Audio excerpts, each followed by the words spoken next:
Hey guys, I'm going to show you how to do border molding technique, and I'm going to start off with a list of the armamentarium.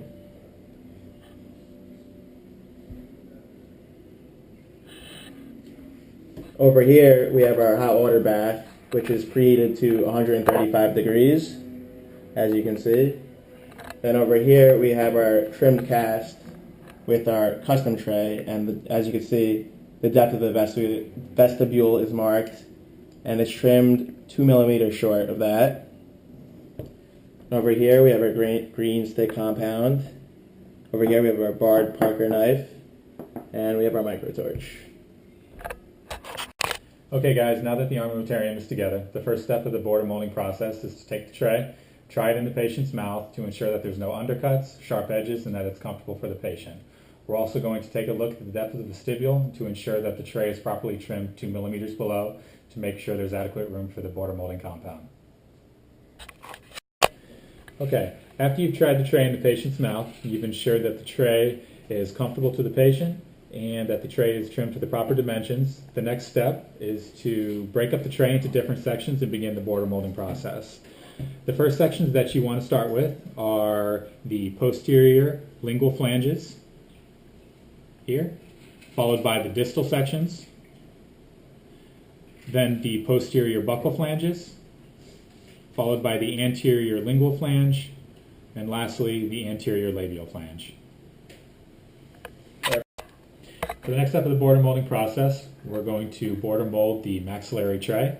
We're going to begin with the buccal space bilaterally, followed by the buccal frenums, then the anterior labial frenums, and lastly the posterior palatal seal area.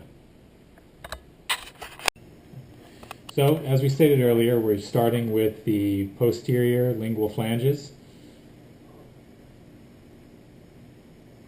Heating the material here to place a small amount, 2 to 4 millimeters, on the lingual flange.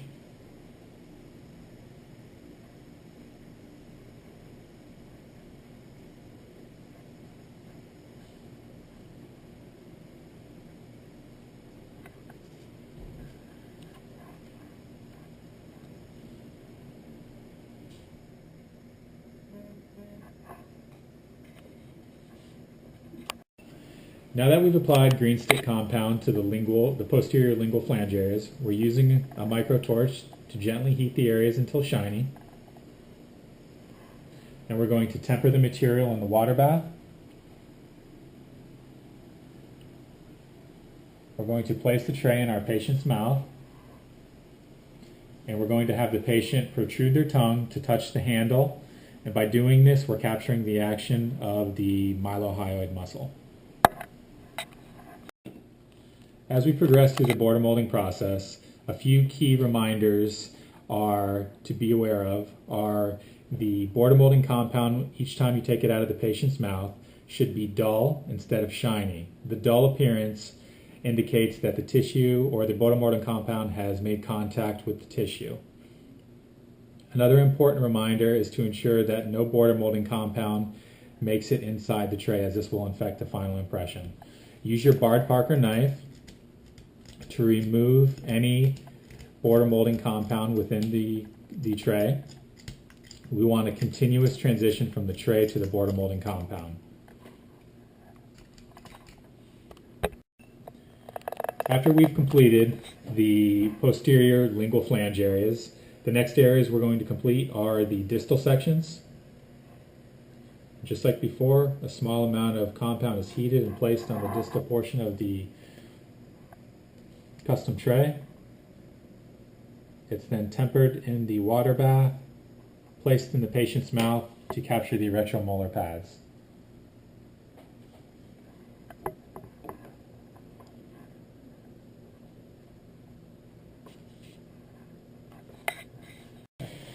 So the next step of the process is to capture the buccal flange areas.